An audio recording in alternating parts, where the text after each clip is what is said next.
que tal? Estamos aqui para mais uma videoaula sobre o nosso curso Letramento em Avaliação para Professores de Espanhol como Língua Adicional. E eu julguei interessante fazer uma videoaula de introdução a esse tema, porque esse termo letramento em avaliação. E existe diferença letramento em avaliação e letramento em avaliação de línguas? É isso que a gente vai ver ao longo do texto. E um padrão que vai se repetir nas nossas videoaulas é porque eu quero um desses objetivos, como a gente já viu, é que todos nós reflitamos sobre as nossas práticas, principalmente sobre as nossas práticas avaliativas, nossas práticas de avaliação, nossos processos de avaliação. Então, vou começar sempre com uma pergunta ou perguntas que nos levem à reflexão, tá bom? A primeira é se você já ouviu falar sobre o termo letramento em avaliação. Se nunca ouviu falar, também não tem a menor obrigação, porque dentre os pesquisadores e os estudiosos, é um termo que foi criado, a gente vai ver em 1991, né, por um desses pesquisadores, e que foi o termo que eu optei. Mas para que fique mais claro, o que é o letramento em avaliação? Eu costumo dar como exemplo como se fosse um guarda-chuva que tem um monte de coisas, que é o macro, e que tem muitos temas pertinentes. Dentre todos esses temas, eu escolhi 20 temas que a gente vai debater ao longo desse curso, mas existem outros diversos temas, ok? E aí a gente vai mais a fundo um pouco nesse termo e nos estudiosos que deram origem a isso. E essa é uma pergunta como dizem hoje em dia, que é a pergunta de milhões, né? Que competências e habilidades são necessárias para ser um ou uma excelente professora ou professor? Imagina, o que nos cobram para que nos formemos em 4 anos, né? Na nossa formação inicial, geralmente são 4 anos, e que nos cobram diversas habilidades e competências. A minha área de pesquisa, que é a avaliação, eu noto que a avaliação ela fica à margem. Eu vou pedir para você pensar agora se você teve alguma disciplina voltada especificamente para avaliação, né, no seu curso, na sua formação inicial. Eu já adianto para vocês que eu só tive acesso a essa temática de avaliação, entendi a seriedade na minha formação continuada já no mestrado, tá bom? Que, inclusive, eu mudei toda a minha pesquisa a partir de textos que a gente vai debater hoje, com experiências com avaliação. Eu ia estudar outro tema, como proficiência oral, e decidi mudar toda a minha pesquisa a partir da leitura desses 2 textos principais da nossa aula de hoje. E aí eu vou pedir para vocês, vou ver como eu avalio a minha capacidade de avaliar. Eu posso dizer que eu sou uma excelente professora e que eu avalio de forma justíssima e que meus alunos nunca reclamam nada? Eu posso dizer também que sou letrada em avaliação? Será, né? Pergunto a você também, será que você é letrada em avaliação? Vamos verificar. E vou pedir que você dê uma nota. Que nota você se dá como professor ou professora, né? De 0 a 10. Vamos dizer assim, que nota você se dá como professor? E esse termo surgiu com Stiggins em 1991, tá? As citações dele são traduzidas para o português, o texto era originalmente em inglês. Ele fala primeiro sobre os iletrados, que os iletrados em avaliação eles não entendem o que é necessário para produzir dados de desempenho de alta qualidade, portanto, não avaliam criticamente os dados que usam. Os iletrados em avaliação aceitam os dados de desempenho pelo seu valor original e podem ser facilmente intimidados por informações aparentemente técnicas e por uma apresentação complicada de pontuações de teste. Em suma, os iletrados em avaliação não têm as ferramentas para serem consumidores críticos de dados de avaliação.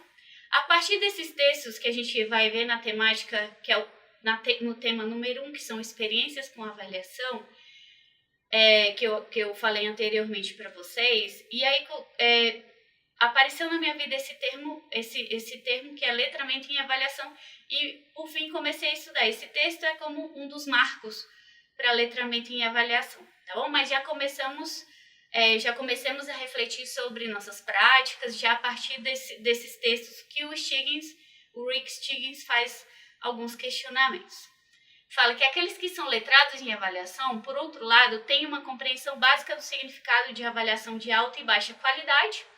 Isso quer dizer se aquilo sintetiza o que de fato você quer avaliar, né? Se avalia muito, se te dá muitos recursos ou nem tanto, ok? E são capazes de aplicar esse conhecimento a vários níveis de desempenho dos alunos. Os letrados em avaliação fazem 2 perguntas-chave sobre todas as avaliações de desempenho dos alunos. A primeira é: o que essa avaliação diz aos alunos sobre os resultados de desempenho que valorizamos? E segunda, e qual será provavelmente o efeito dessa avaliação nos alunos? Aqui podemos ver que nessas 2 perguntas-chave de Shiggins que ele elabora, tem o aluno como centro, né? Como eixo.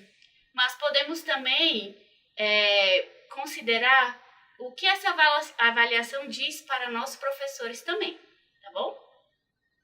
Os letrados em avaliação buscam e usam avaliações que comunicam definições claras, específicas e ricas do desempenho que é valorizado. E ele fala que apenas perceber um problema não é suficiente, né? É como você vai ao médico, você vê que está com problema, o médico, você tem bronquite, e te manda embora. É mais ou menos isso que a gente faz como professores. A gente identifica o problema, ou seja, um baixo rendimento de algum aluno, e a gente faz, aqui está sua nota, vai embora. Muitas vezes fazemos isso, né? Mas não perceber só o problema não é suficiente. Aqueles que se preocupam com os alunos fazem ou exigem mudanças em avaliações incorretas. Resumindo isso tudo, não somos então letrados em avaliação? Para avaliar o nosso letramento em avaliação como nação, precisamos apenas considerar a quantidade de interesse, tempo e recursos que dedicamos à criação de uma sociedade letrada em avaliação. E aí eu pergunto para você que está aí, será que somos uma nação de letrados? Será que há esse investimento em letramento em avaliação para toda a população? Que Shiggins afirma que o letramento em avaliação deveria ser para todos, né? É uma questão cidadã, mas em seus níveis, né? Mas a níveis diferentes, que cada grupo, né, necessita saber, conhecimentos que cada grupo específico precisa saber. Então, não há ninguém que atenda aos padrões mínimos de letramento em avaliação? Claramente um grupo sim. Quem? São aqueles profissionais e acadêmicos que compõem o campo da medição da educação. Eles têm o conhecimento que é suficientemente refinado para permitir-lhes compreender o significado prático e a importância da avaliação. Por que então que essa sabedoria não se espalhou por todo o país para os tomadores de decisão em todos os níveis?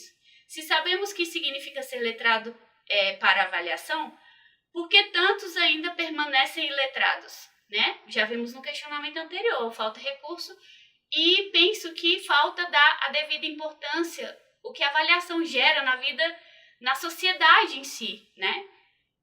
Em suma, nós da comunidade de medição, que fala o próprio Shiggins, né? Temos sido pobres pastores da sabedoria em avaliação. Falhamos em encontrar maneiras produtivas de compartilhar nosso conhecimento com aqueles que precisam. Então, esse curso é até uma forma de compartilhar o pouco que eu sei com vocês, né? Porque vamos ver ao longo dessa videoaula que o letramento em avaliação ele não se esgota em si, não tem como você dizer que é letrado porque as situações cotidianas elas aparecem, mas a gente tem sempre que estar buscando melhorar e se informar. É assim que funciona o letramento em avaliação. Ou seja, a pessoa letrada, em avaliação, ela pode descrever as metas de desempenho em qualquer contexto específico em termos específicos.